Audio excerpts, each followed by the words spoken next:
கர்த்தர் நல்லவர், அவர் கிருபை என்றும் உள்ளது. கர்த்தர் கொடான கொடி ஸ்தோத்திரம். கர்த்தருடைய நாமத்தில் இந்த தினத்திலும் உங்கள் மத்தியிலே பேச கர்த்தனுக்கு கிருபை செய்வதற்காக கர்த்தர் கொடான கொடி ஸ்தோத்திரம். வேத வார்த்தைகளை தியானிப்போம். கர்த்தர் நல்லவர். ஹல்லேலூயா. சங்கீதம் 84 10-11 வசனங்களை நான் படிக்கிறேன், கேளுங்க. 1000 நாளை பார்க்கிலும் உமது பிரகாரங்களில் செல்லும் ஒரே நாள் நல்லது. ஆகாமிய கூடாரங்களில் வாசமாயிருப்பதை பார்க்கிலும் என் தேவனுடைய ஆலயத்தில் வாசப்படியில் காத்திருப்பதை தெரிந்து கொள்வேன் என்று சங்கீதக்காரன் சொல்றான். தேவனுடைய வாசப்படியில் ஆகாமிய கூடாரங்கள் 1000 நாளை பார்க்கிலும் தேவனுடைய பிரகாரத்தில் ஒரு நாள் இருக்கிறது நல்லது சொல்லிட்டு வேதம் சொல்லுகிறது. ஹல்லேலூயா. கீழே சொல்லுது, ஹல்லேலூயா. தேவனாய கர்த்தர் சூரியனும் கேடக்கும், கர்த்தர் கிருபையும் மகிமையும் அருள்வார், உத்தமமாய் நடப்பதற்கு நன்மை வழங்காதிரார். கர்த்தர் நல்லது. என்ற தினத்திலும் கர்த்தருடைய வார்த்தையை தியானிப்போம். சில பேர் தேவனை தேடாமல் நிர்விசாரமாக இருக்காங்க. தேவனை தேடாமல் நிர்விசாரம், வேதம் வாசிக்காத நிர்விசாரம், ஆலயத்துக்கு போகாத நிர்விசாரம், ஒன்று ஜபம் பண்ணாத நிர்விசாரம், ரெண்டாவது விக்கினங்களோடு வாழ்கிறாங்க.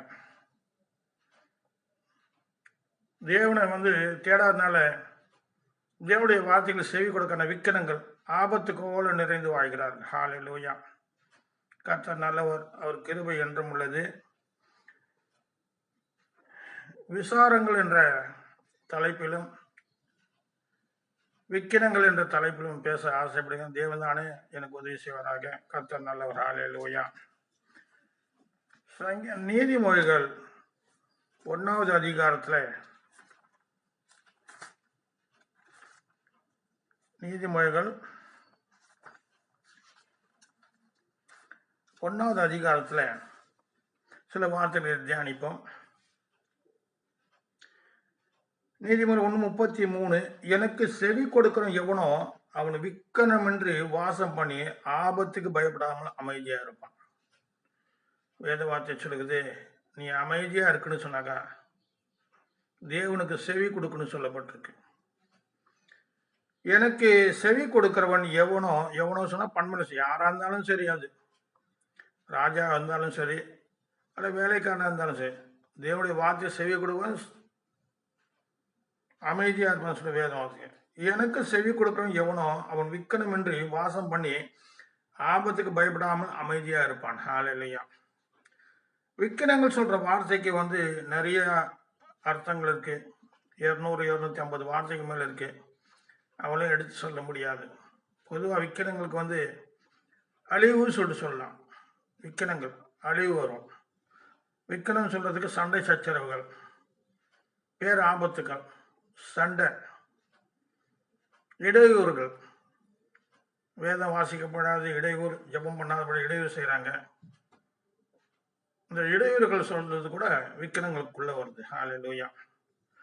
அப்போ விக்கினம் ஆபத்து இல்லாம வாங்கணும்னு சொன்னாக்கா கர்த்தர் சொல்றாரு, எனக்கு செவி கொடுங்க சொல்றாரு. இங்க வேத வார்த்தை சொல்கிறது, எனக்கு செவி கொடுக்கிறவன் எவனோ அவன் விக்கிரமின்றி வாசம் பண்ணி ஆபத்துக்கு பயப்படாமல் அமைஞ்சிடும். இப்ப பாருங்க, நான் கூட யூடியூப்ல பாக்குறேன், அநேகருடைய செய்திகளை பாக்குறேன், பயமுத்துறா போல இருக்கு. உலகத்துல வர்றது எதோ சயின்டிஸ்ட் எல்லாம் கண்டுபிடிச்சு அதை சொல்லி பயம் காட்டுறாங்க. இது வருது, அது ஆபத்து வருது, இந்த ஆபத்து. எல்லா வேதத்துல எல்லா ரகசியம் சொல்லப்பட்டிருக்கு. ஹல்லேலூயா. எந்த ஆபத்து வந்தான்னா, எந்த விக்கினம் வந்தான்னா, நீ தேவனுடைய சட்டைக்குள்ள நீ அடைக்கணும். ஹல்லேலூயா.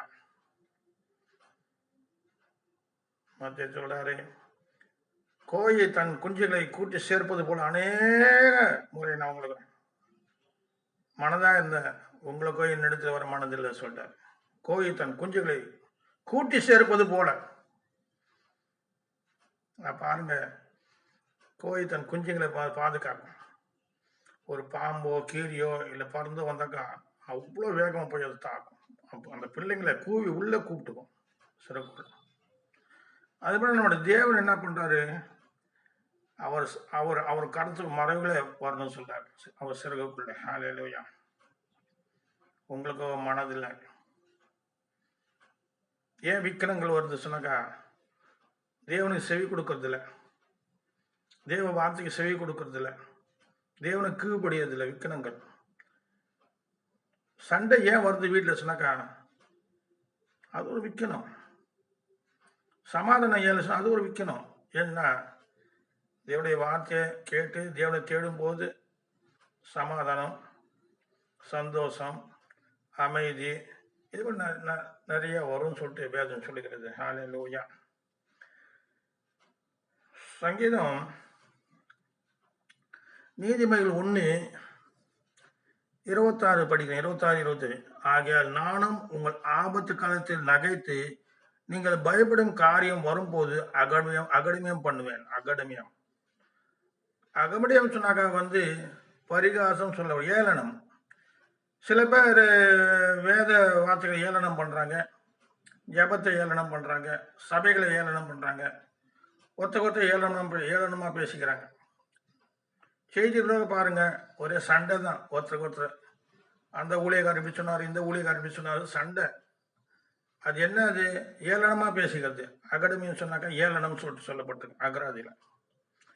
ஒருத்தர் ஏளனமா பேசுறது. யாரும் யாருக்கும் கனம் பண்ண முடியாது, இருந்தாலும் வாய் இருக்கு பாருங்க, ஏளனமா பேசுவாங்க.